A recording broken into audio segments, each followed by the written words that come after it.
देखेंगे chapter number 10 है। Chapter का नाम है संविधान का संशोधन, अमेंडमेंट ऑफ द कॉन्स्टिट्यूशन। ठीक है, इंपॉर्टेंट है। प्रीलिम्स के प्रश्न यहाँ पे बनते हैं।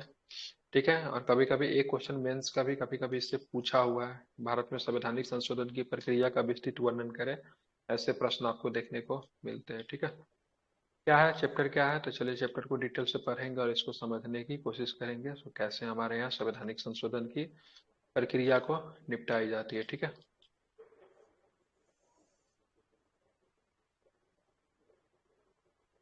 तो चलेंगे देखेंगे किसी अन्य लिखित संविधान के समान भारतीय संविधान में भी, ठीक है, परिस्थितियों एवं आवश्यकताओं के अनुरूप इसे संशोधित और व्यवस्थित करने की व्यवस्था है। जैसे मान लीजिए क्या होता है, बहुत सारे लिखित संविधान जो होता है, कोई भी देश का लिखित संविधान है तो उसमें परिस्थिति एवं आवश्यकता के अनुरूप उसमें संशोधित और व्यवस्थित करने की व्यवस्था तो होनी ही चाहिए, क्योंकि संविधान कब बना, संविधान आज से 70 वर्ष पहले बना। ठीक है, लेकिन उस समय क्या परिस्थिति रही होगी, अभी क्या परिस्थिति है, उस हिसाब से परिस्थिति को देखेंगे तो काफी अधिक आपको बदलाव आपको महसूस होता है। उसके अनुसार से इसमें क्या परिवर्तन तो आवश्यकता है, बिल्कुल आवश्यकता है। हालांकि इसकी संशोधन प्रक्रिया ब्रिटेन के समान आसान अथवा अमेरिका के समान अत्यधिक कठिन नहीं है। अब बात करें, ब्रिटेन में संविधान संशोधन की प्रक्रिया बहुत ही ज्यादा आसान है, क्योंकि वहां पे क्या है, संसद ही मतलब सब कुछ है, संसद के यहाँ पे सर्वासर्वी है। अगर वहां पे, ठीक है, ब्रिटेन की संसद ने, ठीक है, संविधान संशोधन कर दिया, ठीक है, तो न्यायालय को, ठीक है, उसका पूर्वालोकन का अधिकार नहीं है। ठीक है, न्यायालय उसको पुनः मतलब क्या कर सकते हैं, रिव्यू नहीं कर सकती है, सबसे बड़ी बात। लेकिन अमेरिका में संविधान संशोधन की प्रक्रिया की बात करेंगे तो बहुत कठिन प्रक्रिया है। तो ये भी आप देख सकते हो, अमेरिका में संविधान संशोधन की प्रक्रिया बहुत ही ज्यादा कठिन है। लेकिन ब्रिटेन में क्या है, बहुत ही ज्यादा आसान है, क्योंकि न्यायालय मतलब संसद की वहां पे क्या होता है, हमारे यहाँ क्या है, हमारे यहाँ संविधान संशोधन प्रक्रिया अगर है, होती है, तो अगर मान लीजिए कुछ ऐसा संशोधन अगर संसद करना चाहे जो कि मौलिक अधिकार के खिलाफ हो या कि संविधान के मूल ढांचा के खिलाफ हो, तो न्यायपालिका उसको निरस्त कर सकती है। लेकिन ब्रिटेन में ऐसा नहीं कर सकती है, अमेरिका में बहुत ही कठिन है। हालांकि इसकी संशोधन की प्रक्रिया, ठीक है, ब्रिटेन के समान आसान अथवा अमेरिका के समान अत्यधिक कठिन नहीं है। दूसरे शब्दों, भारतीय संविधान न तो लचीला है, न ही कठोर है। यद्यपि इन दोनों का मतलब क्या है, तो मिश्रण है। भारतीय संविधान क्या है, तो दोनों का मतलब क्या है, मिश्रण है। न तो मतलब बहुत अधिक कठोर है, न तो बहुत अधिक मतलब क्या है, लचीला है। ठीक है, इसको आपको ध्यान में रखना चाहिए। ठीक है, इंपॉर्टेंट है। ठीक है, ध्यान में रखना। अब देखेंगे संविधान संशोधन की बात हम लोग कर रहे हैं, तो संविधान के किस भाग में आपको संशोधन की प्रक्रिया है, तो देखेंगे भाग 20 में संशोधन की प्रक्रिया किसमें है, संविधान के भाग 20 में आपको संशोधन की प्रक्रिया देखेगी। इसके लिए किस अनुच्छेद में है, तो अनुच्छेद 368 में है। किसमें है, 368 में है। संसद को संविधान एवं इसकी व्यवस्था में संशोधन की शक्ति प्रदान की गई है।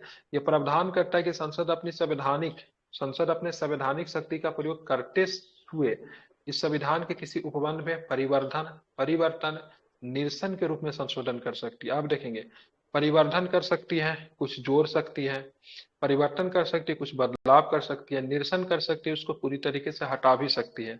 अब बोलोगे सर क्या हटाने का भी अधिकार है, बिल्कुल हटाने का अधिकार है।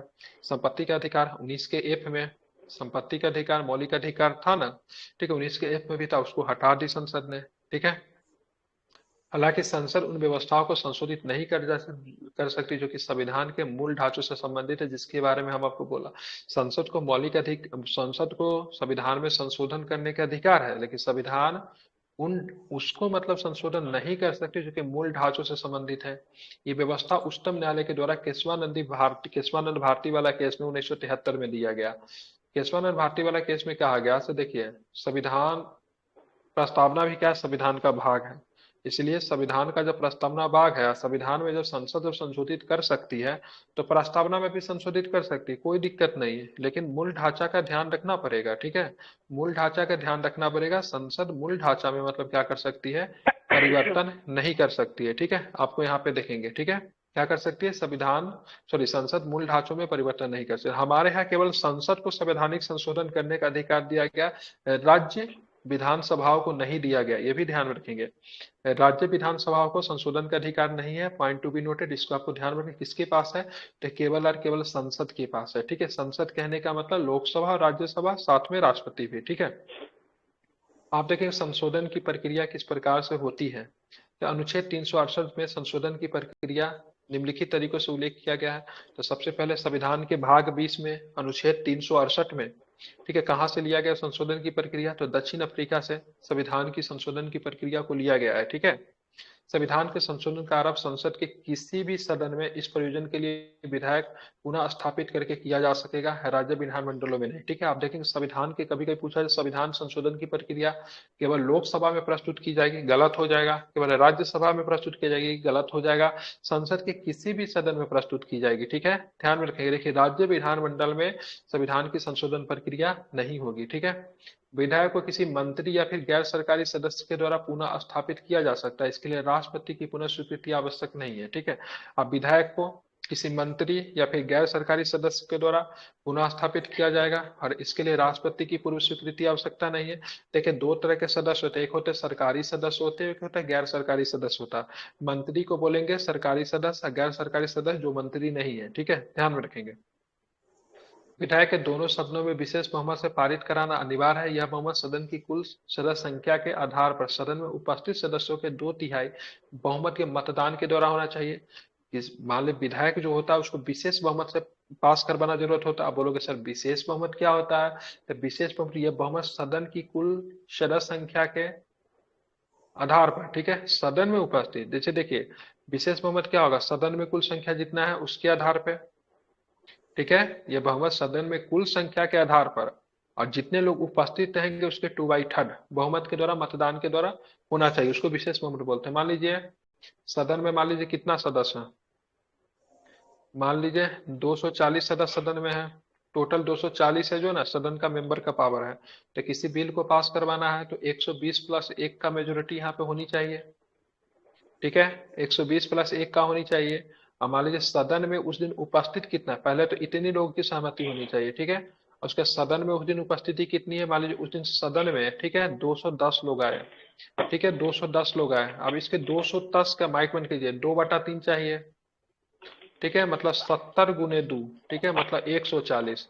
तो पहले तो कितने लोगों का समर्थन चाहिए? पहले 120 + 1 का चाहिए और फिर मतलब सदन में जितने लोग उपस्थित रहेंगे उसके 2/3 मेजोरिटी चाहिए, ठीक है, तब जाके कोई बहुमत से मतलब बिल पास होता है, इसको बोलते हैं बहुमत से पास होना, ठीक है। तो 2/3 बहुमत या मतदान के द्वारा होना चाहिए। विधायक को दोनों सदनों में विशेष बहुमत से पारित कराना अनिवार्य होता है, ठीक है।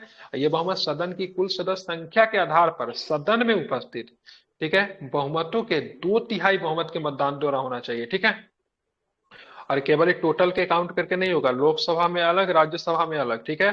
प्रत्येक सदन में विधायक को अलग अलग पारित कराना अनिवार्य है। दोनों सदनों के बीच असहमति अगर हो जाती है, किसी में कंडीशन में अगर दोनों सदनों के बीच अगर असहमति होती है तो ऐसे कंडीशन में क्या होगा?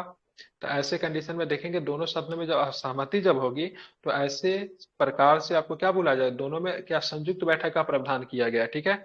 संयुक्त बैठक में विधायक को पारित कराने का प्रावधान करती है, ठीक है। संयुक्त बैठक की बात करेंगे, ज्वाइंट सेशन की बात करेंगे तो अनुच्छेद 108 में है। किसमें है? अनुच्छेद 108 में क्या है? ज्वाइंट सेशन है, आप इसको ध्यान में रखेंगे। यदि विधायक संविधान की संघीय व्यवस्था में संशोधन के मुद्दे पर हो तो इसे आधे राज्यों के विधानमंडलों को भी सामान्य बहुमत से पारित करवाना होगा, ठीक है। बहुमत सदन में उपस्थित सदस्यों के बीच मतदान के तहत हो, ठीक है। आप देखेंगे साधारण बहुमत क्या होता है, क्या होता है? सामान्य बहुमत क्या होता है? तो सामान्य बहुमत मतलब जो बहुमत मेजोरिटी में चला गया, ठीक है, ध्यान में रखेंगे। तो क्या होगा, ध्यान में रखेंगे तो क्या होना चाहिए, ठीक है, क्या होना चाहिए, मतलब जैसे मान लीजिए साधारण बहुमत क्या होगा, जैसे 110 आदमी है तो 110 आदमी कितना हो जाएगा? 55 + 1 बहुमत हो गया, ठीक है। तो आपको ये ध्यान में रखना है यह विधायक संविधान की संघीय व्यवस्था में संशोधन के मुद्दे हैं, वो तो इसे आधे राज्यों के विधानमंडल से भी सामान्य बहुमत से पारित करवाना, आधा राज्य, ठीक है। अब पहले तो हम लोग ने देखा विशेष बहुमत, ठीक है, पर बहुमत प्लस उपस्थित 2/3 प्लस आधे राज्य, आधे राज्य कितना होगा, मतलब 28 राज्य है तो कम से कम 14 राज्यों की भी सहमति होनी चाहिए, ठीक है, ध्यान में रखेंगे। संसद के दोनों सदनों से पारित होने एवं राज्य विधानमंडलों की संतुष्टि के बाद जहां आवश्यक हो फिर राष्ट्रपति के पास सहमति के लिए भेजा जाता है। आगे क्या है, तो राष्ट्रपति विधायक को सहमति देंगे, वे न तो विधायक को अपने पास रख सकते हैं न ही संसद के पास पुनः विचार करने के लिए भेज सकते हैं। ऐसे प्रक्रिया अगर हो जाएगा, इस प्रक्रिया से अगर कोई विधेयक अगर पारित होगा तो राष्ट्रपति विधायक को सहमति देंगे ही, वह न तो विधायक को अपने पास रख सकते हैं और न ही मतलब क्या पुनः विचार के लिए लौटा सकते हैं। राष्ट्रपति के, ध्यान में रखेंगे, राष्ट्रपति के सहमति के बाद विधायक एक अधिनियम बन जाता है। इसको क्या रखा जाता है? संविधान संशोधन अधिनियम इसको नाम दिया जाता है, ठीक है। और संविधान में अधिनियम की तरह मतलब क्या किया जाता है? समावेश कर लिया जाता है, ठीक है। जैसे अभी कितने नंबर का लेटेस्ट संशोधन कितने नंबर का हुआ है? 106 नंबर का हुआ है, ठीक है। और बिल कितने नंबर का प्रस्तुत किया गया है? 126 नंबर का ना, यही था ना, 126 ही था ना। हम्म, कुछ तो बोलिए। 128। 128, सॉरी, 128, ठीक है। तो जितने बिल जो प्रस्तुत होते हैं सारे के सारे मतलब क्या संविधान संशोधन नहीं हो पाता, कुछ ऐसे ही रिजेक्ट हो जाता है, लेकिन संशोधन 106 नंबर का संपन्न हुआ है, ठीक है। ध्यान में रखेंगे, इसको आपको ध्यान में रखना चाहिए, ठीक है। तो ये सारे के सारे प्रश्न किससे थे? ये संशोधन की प्रक्रिया था, ठीक है। सारे के सारे जो था यहाँ पे क्या था? संशोधन की प्रक्रिया था, जो कि मैंने आपको बताया। ये संशोधन प्रक्रिया कितने 368 में मतलब इसका उल्लेख किया गया, ठीक है। आप चलिए देखेंगे संशोधन के प्रकार, इसको जरा ध्यान से समझिएगा, संशोधन का प्रकार क्या क्या है। तो अनुच्छेद 368 दो प्रकार के संशोधनों की व्यवस्था करता है। ये है संसद के विशेष बहुमत के द्वारा और आधे राज्य के द्वारा, ठीक है। संसद में विशेष बहुमत द्वारा और आधे राज्य द्वारा साधारण बहुमत के माध्यम से। तो दो तरह का होता है, ठीक है। पहला क्या क्या, एक मिनट है रही, पेन कुछ भरा हो जा रहा है, ठीक है। आपको ध्यान में रखना है 368 में कितने प्रकार का संशोधन का उल्लेख किया गया है? दो। तो अनुच्छेद 368 में दो प्रकार के देखिए संशोधन का व्यवस्था करता है। यह है संसद के विशेष बहुमत के द्वारा, ठीक है, और आधे राज्यों द्वारा साधारण बहुमत। समझ गए ना? पहला कौन सा? पहला कौन सा विशेष बोलिए, समझना है इसको। विशेष 90% लोगों को नहीं समझ में आता संशोधन प्रक्रिया कैसे होता है, ठीक है। सबको लगता है आधे से अधिक लोग वोट दे रहे संशोधन हो गया, नहीं, ऐसा नहीं होता है। दो तरह के, संसद में विशेष बहुमत के द्वारा और दूसरा के आधे राज्यों द्वारा साधारण बहुमत। आधा राज्य प्लस साधारण बहुमत और संसद में विशेष बहुमत के माध्यम से संतुष्टि की जाती है। लेकिन कुछ अन्य अनुच्छेद संसद के साधारण बहुमत से ही संविधान के कुछ उपबंध संशोधित हो सकते हैं, ठीक है। यह बहुमत प्रत्येक सदन में उपस्थित एवं मतदान साधारण विधायी प्रक्रिया के द्वारा होती है। उल्लेखनीय है कि संशोधन अनुच्छेद 368 के उद्देश्यों के तहत नहीं होते, ठीक है। तो कुछ संशोधन जो होता है ना, कुल संशोधन जो होता है, ठीक है, तो उसमें केवल सदन में उपस्थित लोग साधारण बहुमत के द्वारा ही कर देते हैं। लेकिन वो साधारण बहुमत के द्वारा संसद में उपस्थित लोग जो करेंगे ना, उसमें 368 के तहत नहीं होगा, ठीक है। अब देखेंगे कहाँ कहाँ पे 368 नहीं लगेगा। 368 दो जगह पे लगेगा, ठीक है। कहाँ पे लगेगा? विशेष बहुमत के द्वारा। और कहाँ पे लगेगा? आधे राज्यों के द्वारा साधारण बहुमत जब किसी बिल को पास करेंगे तो वहां पे लगेगा 368, ठीक है। लेकिन लेकिन समझिएगा, लेकिन जहां पे, ठीक है, संसद अपने उपस्थित में मतदान देने वाले सदस्यों को साधारण प्रक्रिया के द्वारा अगर किसी संशोधन को करता है तो वहां पे 368 नहीं लगेगा। अब बोलेंगे सर कहाँ पे नहीं लगेगा? तो संसद को किसी राज्य का नाम बदलना, सीमा बदलना, तो उसमें 368 का कोई काम नहीं है, संसद उसके लिए स्वतंत्र है।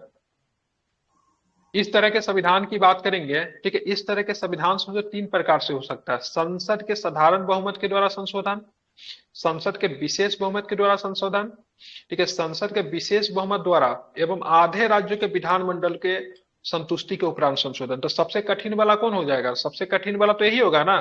तो संसद के विशेष बहुमत द्वारा एवं आधे राज्य के विधानमंडल के द्वारा संतुष्टि लेना पड़ेगा।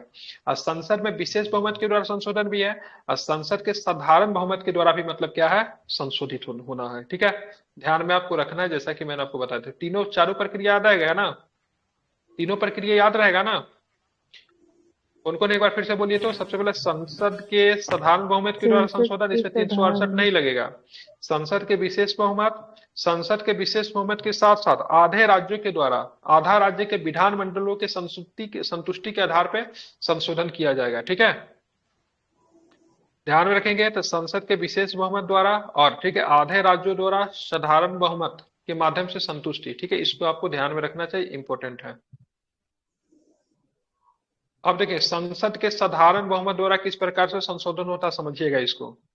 संविधान के अनेक उपबंध संसद के, ठीक है, देखेंगे यहाँ पे 368 नहीं लगेगा, ठीक है। जहां पे साधारण बहुमत काम करेगा वहां पे 368 नहीं होगा, ठीक है, ध्यान में रखना है। इस बार पूछा है आपके दरोगा के एग्जाम में, क्वेश्चन पूछा है, ठीक है, समझ रहे हैं ना। ये जाएगा अगर राष्ट्रपति को तो सहमति देना पड़ता है, इस बार पूछा गया है, ठीक है। तो संसद के साधारण बहुमत के द्वारा संशोधन में क्या 368 काम करेगा? करेगा अरे करेगा, नहीं। नहीं नहीं करेगा, ठीक करेगा। है। 368 का कोई काम नहीं, ठीक है। संविधान के अनेक उपबंध संसद के दोनों सदनों द्वारा साधारण बहुमत से संशोधित किए जाते हैं। ये व्यवस्था अनुच्छेद 368 की सीमा से बाहर है। इन व्यवस्थाओं में क्या क्या शामिल है? 368 का प्रयोग संसद कहाँ पे कर सकती है? तो नए राज्यों का प्रवेश या गठन में कर सकती है। कहाँ पे कर सकती है? नए राज्यों का प्रवेश और गठन में कर सकती है। नए राज्यों के निर्माण, उसके क्षेत्र सीमाओं संबंधित राज्यों के नाम में परिवर्तन में कर सकती है। राज्य विधान परिषद का निर्माण एवं उसकी समाप्ति में भी कर सकती है। राज्य विधान परिषद के निर्माण एवं समाप्ति, आर्टिकल 169। कैसा? तो राज्य विधान परिषद का निर्माण करेंगे, उसकी समाप्ति करेंगे, तो कौन सा? साधारण बहुमत से। साधारण बहुमत पे 368 का कोई काम नहीं, ठीक है।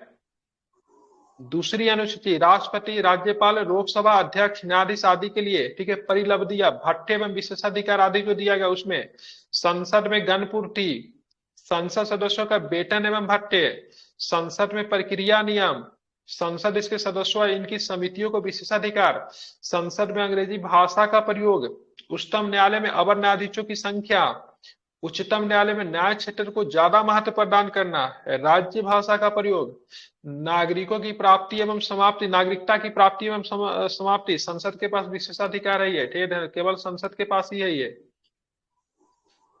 संसद एवं राज्य विधानमंडल के निर्वाचन, निर्वाचन क्षेत्रों का पुनर्निर्धारण, केंद्र शासित प्रदेश, पांचवी अनुसूची, अनुसूचित क्षेत्रों में अनुसूचित जनजातीय क्षेत्रों का प्रशासन, छठवीं अनुसूची जनजातीय क्षेत्रों का प्रशासन, असम, मेघालय, त्रिपुरा, मिजोरम, है ना। इस सभी में संसद को संशोधन करने के लिए किस तरीके संसद के साधारण बहुमत से संशोधन किया जा सकता है। और ध्यान में इसमें 368 का कोई भी काम नहीं है, ठीक है। अगर पूछेंगे साधारण बहुमत से संशोधन कैसे होगा, तो सभी तो ध्यान में रखिएगा, ठीक है, कैसे होगा। तो यहाँ पे मतलब संसद के दोनों सदन द्वारा साधारण बहुमत से संशोधित किया। अब साधारण बहुमत क्या होगा? जैसे मान लीजिए राज्यसभा में कोई बिल गया, ठीक है, राज्यसभा में सदस्यों की संख्या कितनी है? 245 है।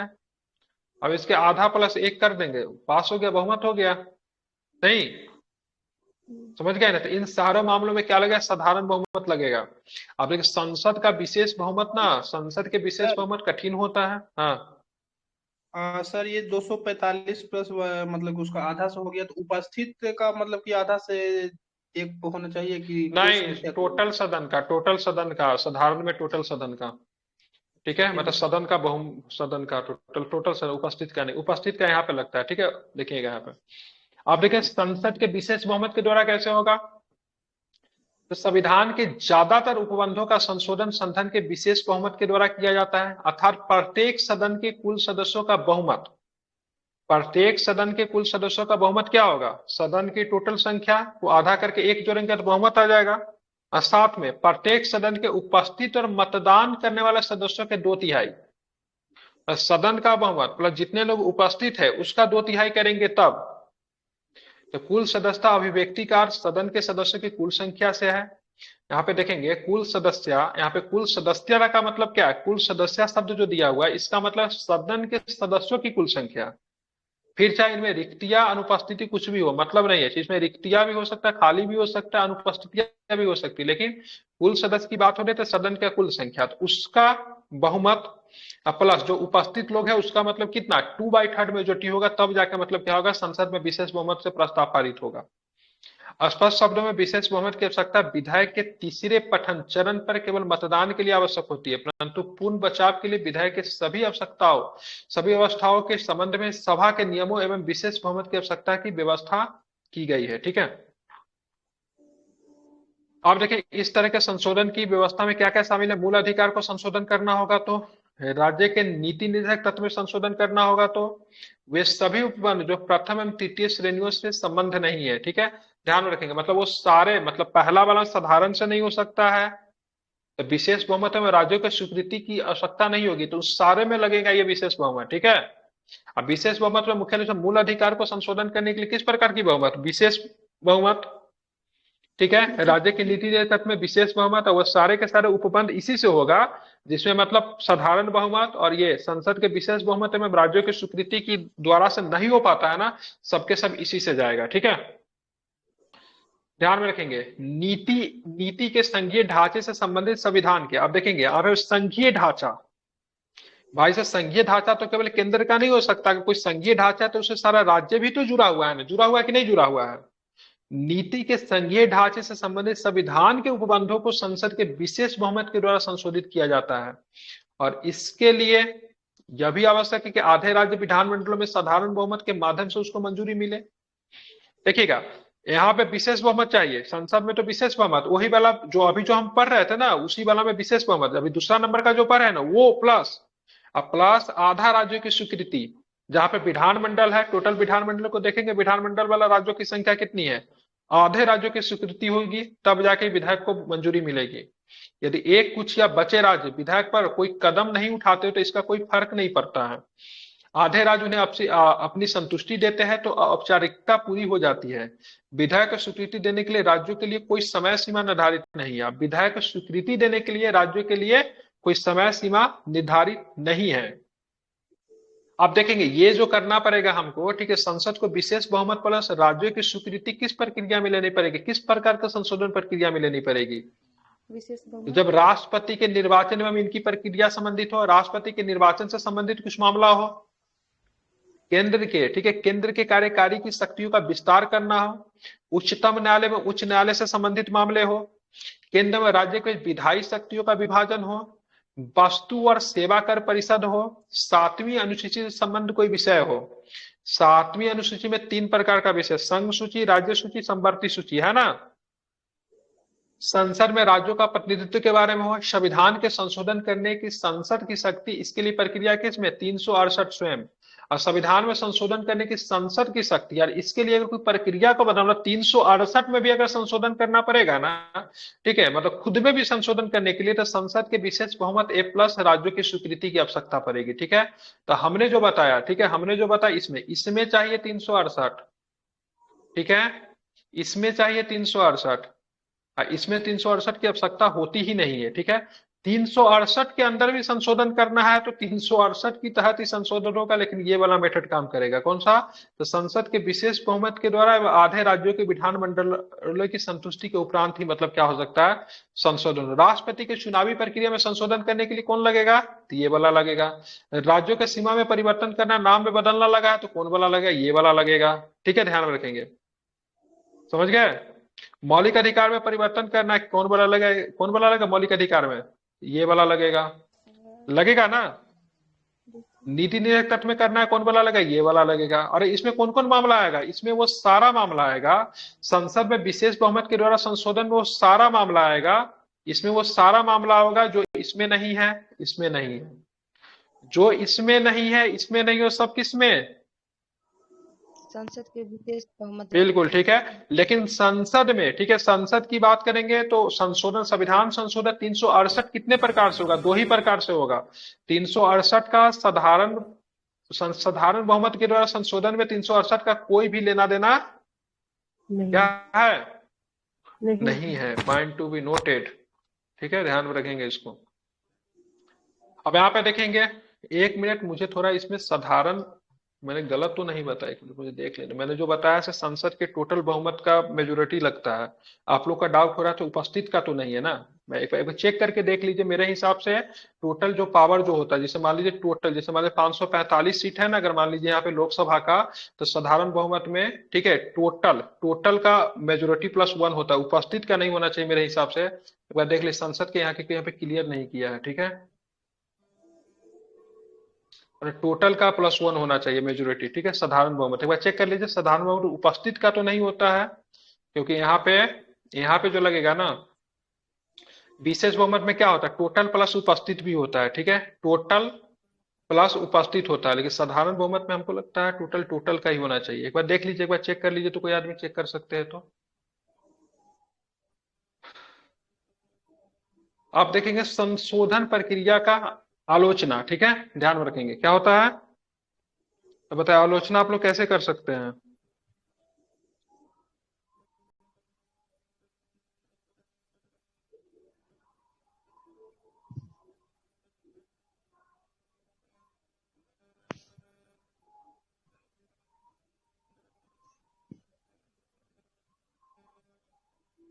साधारण बहुमत से तात्पर्य संसद में उपस्थित और मतदान करने वाला। अच्छा, ठीक है।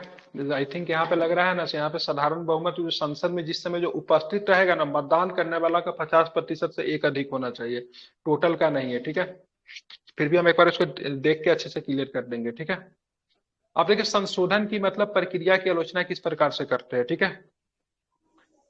तो देखेंगे संशोधन की प्रक्रिया का आलोचना कैसे किया। हमारे संविधान में संशोधन करना कठिन भी है और नहीं भी है। अगर 368, जिसमें 368 जहां पे लग रहा है, जैसे मैंने क्या बताया, इसमें संशोधन करना क्या है, टफ है। ये दोनों में संशोधन करना क्या टफ है, जबकि इसमें संशोधन करना क्या है, बहुत ही आसान है।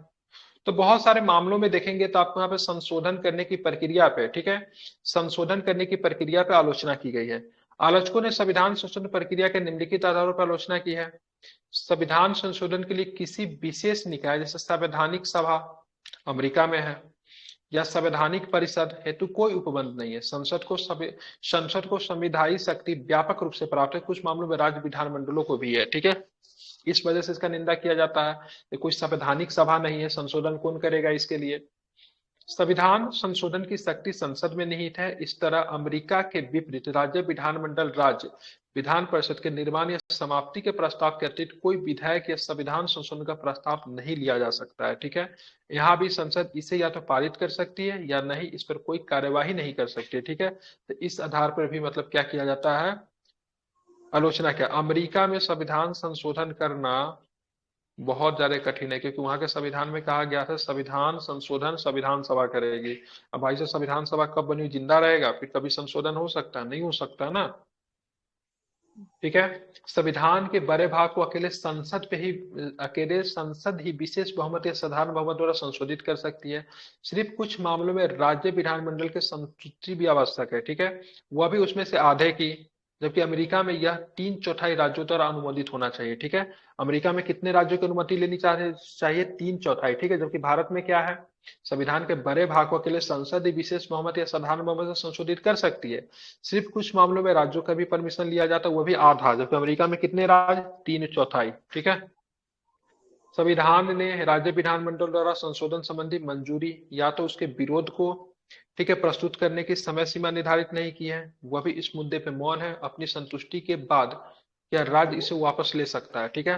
तो संविधान ने राज्य विधानमंडल द्वारा संशोधन संबंधी मंजूरी या उसके विरोध को प्रस्तुत करने की समय सीमा निर्धारित नहीं की है, ठीक है। तो कितना समय सीमा में राज्य के पास मतलब पूरा पावर कब तक करे, ठीक है, कोई समय सीमा नहीं है। संसद अगर राज्य विधानमंडल के पास कोई बिल जाता है तो उसके पास कोई समय सीमा नहीं है, मतलब कभी भी कर सकता है, कितने ही दिन तक रोक सकता है। वह इस मुद्दे पर मौन है। अपनी संतुष्टि के बाद क्या राज्य इसे वापस ले सकता है, ठीक है। मतलब राज्य अगर संतुष्टि दे दिया, क्या फिर उसको राज्य वापस ले सकता है, नहीं ले सकता है, ठीक है। मतलब ऐसा कुछ बताया ही नहीं गया है। किस संविधान संशोधन अधिनियम के संदर्भ में गतिरोध हो तो संसद के दोनों सदनों का संयुक्त बैठक का प्रावधान तो है।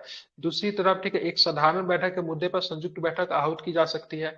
अब मान ली किसी संविधान संशोधन अधिनियम में अगर मान ली किसी तरह का गतिरोध हो जाएगा, तो वहाँ पे क्या है, संविधान संशोधन के मामले में क्या है, वहां पे ज्वाइंट सेशन हो सकता है। लेकिन साधारण विधायक के मुद्दे पे ज्वाइंट सेशन का कोई प्रावधान नहीं है, ठीक है, ध्यान रखिए। साधारण विधायक के मुद्दों पे ज्वाइंट सेशन नहीं आएगा, ठीक है, ध्यान में रखना है नहीं आपको, होगा। इंपॉर्टेंट है। हाँ, साधारण विधायक के मामले पे ज्वाइंट सेशन नहीं आता है, ठीक है। चलिए, ध्यान में रखेंगे, ठीक है। संशोधन की प्रक्रिया विधानमंडलीय प्रक्रिया के समान है। केवल विशेष बहुमत वाले मामलों के अतिरिक्त संविधान संशोधन विधेयक को संसद से उसी तरह पारित कराया जा सकता है जैसे साधारण विधेयक, ठीक है। संशोधन प्रक्रिया से संबंध व्यवस्था बहुत अपर्याप्त है, अतः इसे न्यायपालिका को संदर्भित करने के व्यापक अवसर होते हैं, ठीक है। और संशोधन प्रक्रिया के संबंध में जो व्यवस्था जो बहुत अपर्याप्त है, मतलब अच्छे से डिफाइन नहीं किया है, ठीक है। इसलिए न्यायपालिका को बार बार इसमें आना पड़ता है। बहुत सारे मामलों में संसद ने संशोधन किया, न्यायपालिका ने उस पर रोक लगा दिया। बहुत सारे मामलों में किया, न्यायपालिका के पास जाता है, बहुत सारा बिल वगैरह हमेशा जाता रहता है। जैसे 73 वाला में ही गया, बहुत सारे इंदिरा गांधी के शासनकाल में तो ऐसे बहुत सारा वो आगे चल के दिया भी होगा, ठीक है। बहुत सारा केसेस इसमें पढ़ने, बहुत सारे केसेस होंगे।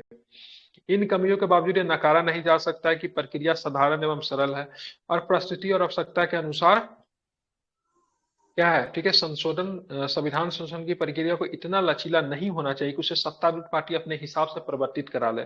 नहीं से इतना कठोर होना चाहिए कि आवश्यक परिवर्तनों को भी स्वीकार न किया जाए। केसीबीआर, ठीक है, केसीबीआर ने ठीक ही कहा है, लचीलेपन एवं जटिलता के बेहतर संतुलन है।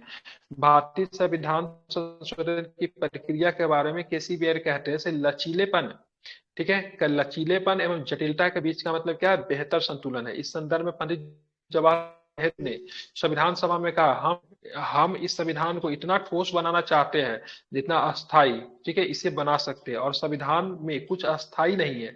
संविधान में मतलब क्या है, कुछ अस्थाई नहीं है, मतलब कुछ ऐसा फिक्स नहीं है, जब इसको हटाने की आवश्यकता हो तो हटाया जा सकता है, ठीक है। इनमें कुछ लचीलापन होना चाहिए, ठीक है। यदि आप संविधान को कठोर और अस्थायी बनाते हैं तो आप राष्ट्र की प्रगति को रोकते हैं, ठीक है। मान लीजिए कोई ऐसा बना दे भाई कभी चेंजे नहीं हो सकता है। अब उस 1947 1950 में संविधान हमारा बना, तो उस समय से अभी सिनारियो बदला है कि नहीं बदला है, बहुत सारी चीज बदल गए। तो उसमें संशोधन समय समय पे जो सही है वो होनी चाहिए, ठीक है। अब ऐसा ही नहीं करो उसमें कुछ डेवलपमेंट का कुछ रास्ता ही नहीं बने, इसलिए हमारा संविधान जो है क्या अस्थाई नहीं है, ठीक है। मतलब हम, नेहरू जी ने कहा था हम इस संविधान को इतना ठोस बनाना चाहते हैं जितना अस्थाई हम इसे बना सकते हैं, और संविधान में कुछ अस्थाई नहीं है, ठीक है। इसमें कुछ लचीलापन होना चाहिए। यदि आप संविधान को कठोर और अस्थायी बनाते हैं तो सिंपल सी बात है, राष्ट्र के प्रगति को आप रोकते हैं। इस तरह डॉक्टर भीमराव अम्बेडकर ने संविधान सभा में महसूस किया कि सभा ने इस संविधान पर किसी अंतिम और भ्रमित मुहर लगाने से स्वयं को दूर रखा। मतलब ये अंतिम नहीं है, फिक्स नहीं है, मुहर नहीं लगा रहे फिक्स हो गया। इसमें बदलाव हो सकता है, लेकिन बदलाव इसके अच्छे उद्देश्य को लेकर हो, ठीक है। ऐसा उसने कनाडा की तरह लोगों को संविधान संशोधन का अधिकार न देने अथवा अमेरिका या ऑस्ट्रेलिया की तरह असाधारण नियमों का शर्तों को पूरा करने के बाद संशोधन प्रक्रिया से स्वयं को दूर रखा है। अब कनाडा के लोग की बात करेंगे तो कनाडा के लोग को संविधान संशोधन का अधिकार ही नहीं है, नहीं कर सकते वो, ठीक है। ध्यान रखेंगे। तो कनाडा के लोगों को, मतलब कनाडा के संसद को संविधान संशोधन का अधिकार नहीं है। जबकि अमेरिका की बात करेंगे, ऑस्ट्रेलिया की बात करेंगे, उन्होंने ऐसा नियम बता दिया, ठीक है, जैसे कि इसे मतलब नहीं होता है, जैसे कि इसे समझिए सिंपल शब्दों में क्या बोलूं उसे, समुद्र में कुछ फेंक दिया, बोले से जाओ उसको ढूंढो उसको जाके। तो बहुत कठिन नियम है अमेरिका और ऑस्ट्रेलिया में संविधान संशोधन की प्रक्रिया में। जबकि कनाडा के नागरिकों को संविधान संशोधन की अधिकार ही नहीं है, ठीक है, बल्कि संविधान संशोधन हेतु सरल प्रक्रिया। तो भारत में क्या है, मिलता जुलता। जैसे केसी बेयर ने क्या कहा, केसी बेयर साहब ने कहा से मतलब लचीलेपन एवं जटिलता का बीच मतलब क्या, बेहतर संतुलन कायम किया गया है। और नेहरू जी ने कहा कि हमने जितना ठोस बनाना चाहिए था हमने तो बना दिया है भाई, लेकिन इसमें कोई अस्थाई नहीं है। जब परिवर्तन अगर हो तो इसमें परिवर्तन किया भी जा सकता है, ठीक है। मतलब इसका कुछ स्वरूप जो है लचीलापन भी है। अगर हम इसमें ठोस मुहर लगा देते नहीं नहीं इसमें तुम कुछ कर ही नहीं कर सकते, तो हम मतलब राष्ट्र की प्रगति को क्या करते हैं, रोकते हैं। अब बोलोगे सर इसका एक उदाहरण बताइए, राष्ट्र को प्रगति को कैसे रुकेगा। मान लीजिए संविधान में संशोधन नहीं कर सकते थे, अगर बाय द वे संविधान में संशोधन अगर नहीं किया जा सकता था, आप बताओ ये 128वां नंबर का बिल कैसे प्रस्तुत होता है, 106वां नंबर का संविधान कैसे मिलता, महिलाओं को 33% वोटिंग की राइट कैसे मिलती, नहीं मिलती ना। तो क्या महिलाओं को हम बढ़ने से तो हम तो रोक दिए नहीं, देखते से महिलाओं का अधिकार का हनन होता ना। संविधान संशोधन संभव है तब तक ये अच्छा चीज किया गया नहीं। अरे संपत्ति का अधिकार तो एक समाजवादी देश में होना भी नहीं चाहिए, ठीक है। 1973 में, सॉरी 1978 में 44वां संविधान संशोधन किया गया, तब तो जाके संपत्ति के अधिकार को हटा दिया गया 44 कॉन्स्टिट्यूशन अमेंडमेंट में। अगर संसद को अधिकार नहीं रहता तो कैसे करता, तो क्या संसद ने हमेशा अच्छे ही किए, नहीं, कुछ कुछ समय पे बुरा भी किया है। जैसे किसे मतलब इंदिरा गांधी के समय में 24वां संविधान संशोधन किया गया, जिसमें से एक मतलब राष्ट्रपति के ऊपर विवश कर दिया गया कि राष्ट्रपति के पास अगर बिल जाता है तो राष्ट्रपति को अपना स्वीकृति देना ही पड़ेगा। तो कुछ कुछ मामलों में संसद ने गलत भी किया है, जो बात हम बता रहे शायद यहाँ पे दिया भी होगा। हाँ, 24वां संविधान संशोधन 1971 में राष्ट्रपति के लिए संविधान संशोधन विधेयक में सहमति के लिए मतलब क्या कर दिया गया, बाध्य बना दिया गया। तो बताइए इसमें क्या सरकार का ये अधिनायकवाद स्वरूप है कि नहीं है, अरे है कि नहीं है बताइए। जब संविधान ने राष्ट्रपति को बोला, से राष्ट्रपति के पास कुछ मतलब कुछ मामलों में तो नहीं है, इस संविधान विधेयक के मामलों में नहीं है, लेकिन ज्यादातर मामलों में राष्ट्रपति के पास पावर है ना, बिल को रोक सकते हैं, संसद को लौटा कर सकते हैं, तुम इसमें देखो कुछ बदलाव कर सकते हो कि नहीं, ठीक है। या फिर पास कर सकते हैं, या फिर राष्ट्रपति का ज्यादा दिमाग अगर उनका घूमता है तो पॉकेट बीटा का प्रयोग कर सकते हैं, पॉकेट बीटो का। लेकिन यहाँ पे इंदिरा गांधी ने 24वां संविधान संशोधन की। अब बोली से देखिए राष्ट्रपति साहब 24वां संविधान संशोधन हम करते हैं 1971 में, राष्ट्रपति के लिए संविधान संशोधन विधेयक पे सहमति देने के लिए उनको क्या कर दिया गया, बाध्य कर दिया गया। हालांकि चीजों की बाद में सुधार ली गई, क्या कर ली गई, बाद में सुधार ली गई। केसीबीआर ने भारत के संविधान में विभिन्न प्रकार की संशोधन प्रक्रिया के प्रशंसक। वे कहते हैं संशोधन व्यवस्था में यह विविधता बुद्धिमतापूर्ण है लेकिन मुश्किल से ही मिलने वाली है।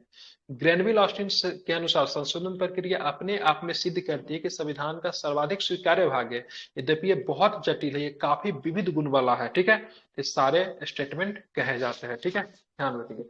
तो कुछ कुछ मतलब विचारक का जो स्टेटमेंट जो है सो हमारे लिए मतलब क्या होता है, बहुत ज्यादा इंपॉर्टेंट होता है। ठीक है, तो यहाँ पे मतलब कुछ प्रश्न है जो कि महत्वपूर्ण संविधान संशोधन जो अभी तक हुए हैं, तो सबसे ज्यादा जो महत्वपूर्ण संशोधन जो देखेंगे ना, ठीक है, सबसे ज्यादा महत्वपूर्ण संशोधन जो देखेंगे तो सबसे ज्यादा महत्वपूर्ण जो है केशवानंद भारती बनाम केरल राज्य है। ठीक है, 1973 में हुआ था। 13 जजों की खंडपीठ बैठी थी इसमें, ये सबसे महत्वपूर्ण है। फिर 24वां संविधान संशोधन 1971 में हुआ, जिसके तहत संविधान राष्ट्रपति के लिए संविधान संशोधन विधेयक पे सहमति देना बाध्य कर दिया गया। ठीक है,